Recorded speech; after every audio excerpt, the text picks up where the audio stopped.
ओम नमो भगवते वासुदेवाय।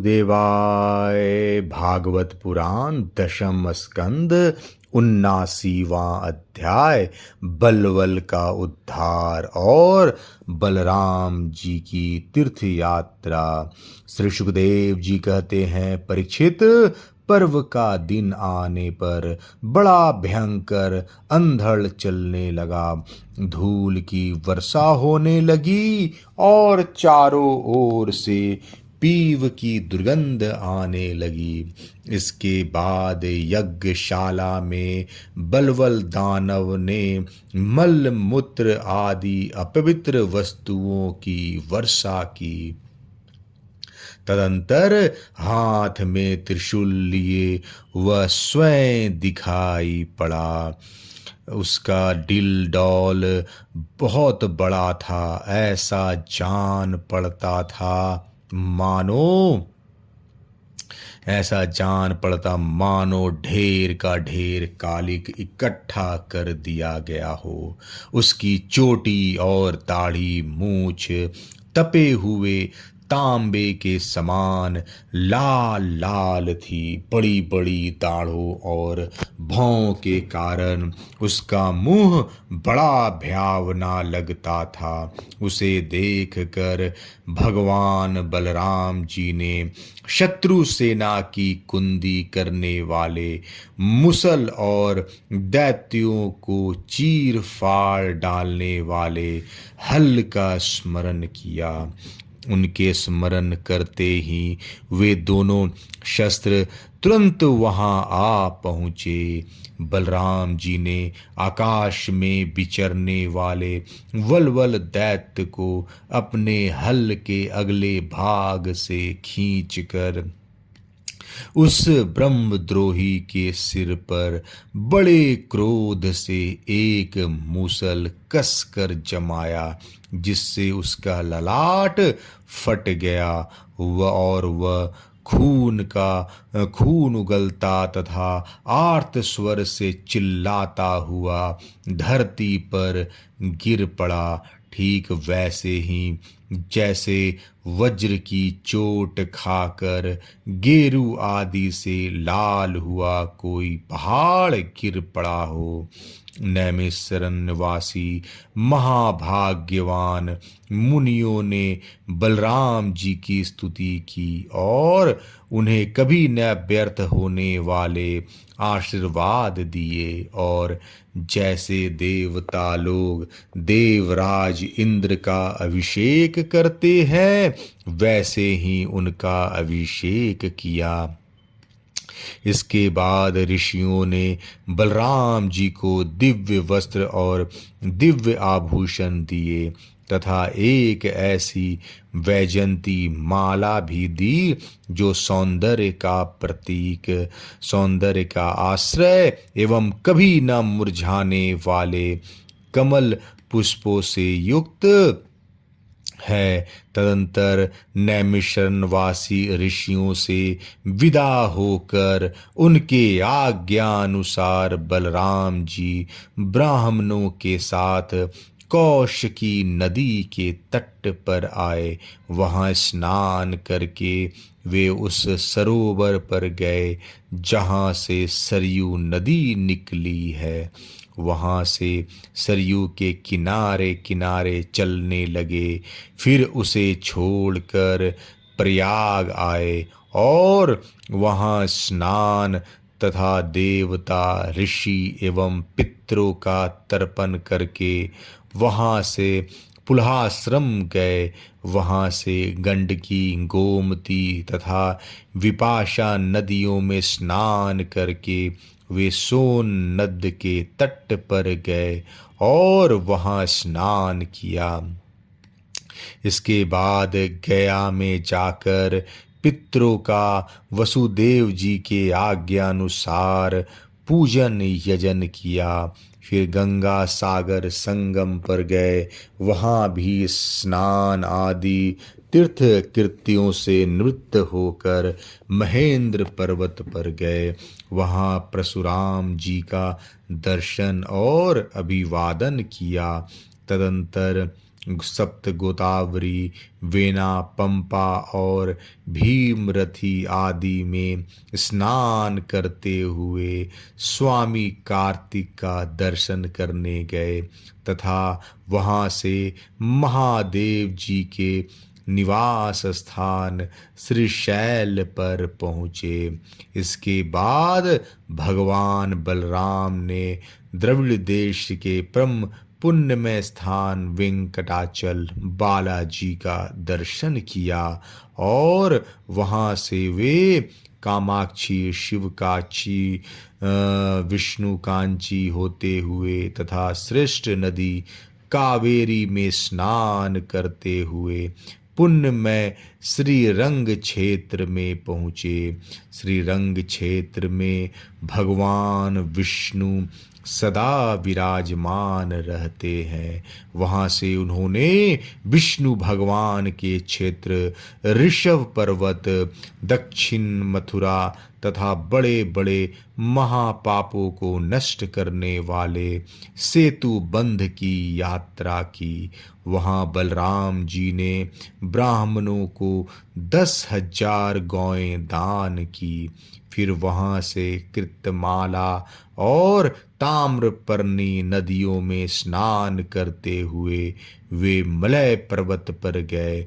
वह पर्वत 7 कुल पर्वतों में से एक है। वहाँ पर विराजमान अगस्त मुनि को उन्होंने नमस्कार और अभिवादन किया। अगस्त जी से आशीर्वाद और अनुमति प्राप्त करके बलराम जी ने दक्षिण समुद्र की यात्रा की।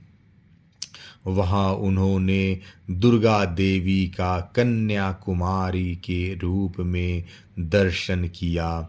इसके बाद वे फाल्गुन तीर्थ अनंत शयन क्षेत्र में गए और वहाँ के सर्वश्रेष्ठ पंचापस्रस तीर्थ में स्नान किया। उस तीर्थ में सर्वदा विष्णु भगवान का सानिध्य रहता है। वहाँ बलराम जी ने 10,000 गौएं दान की। अब भगवान बलराम वहाँ से चलकर केरल और त्रिगर्त देशों में होकर भगवान शंकर के क्षेत्र गोकर्ण तीर्थ में आए। वहाँ सदा सर्वदा भगवान शंकर विराजमान रहते हैं। वहाँ से जल से घिरे द्वीप में निवास करने वाली आर्या देवी का दर्शन करने गए और फिर उस द्वीप से चलकर शुपारक क्षेत्र की यात्रा की। इसके बाद तापी, पयोष्णी और निर्विंध्या नदियों में स्नान करके वे दंडकारण्य में आए। वहाँ होकर वे नर्मदा जी के तट पर गए। परीक्षित, इस पवित्र नदी के तट पर ही माहिष्मतीपुरी है। वहाँ मनु तीर्थ में स्नान करके वे फिर प्रभास क्षेत्र में चले आए। वहीं उन्होंने ब्राह्मणों से सुना कि कौरव और पांडवों के युद्ध में अधिकांश क्षत्रियों का संहार हो गया। उन्होंने ऐसा अनुभव किया कि अब पृथ्वी का बहुत सा भार उतर गया। जिस दिन रणभूमि में भीमसेन और दुर्योधन गदा युद्ध कर रहे थे, उसी दिन बलराम जी उन्हें रोकने के लिए कुरुक्षेत्र जा पहुँचे। महाराज युधिष्ठिर, नकुल, सहदेव, भगवान श्री कृष्ण और अर्जुन ने बलराम जी को देखकर प्रणाम किया तथा चुप हो रहे।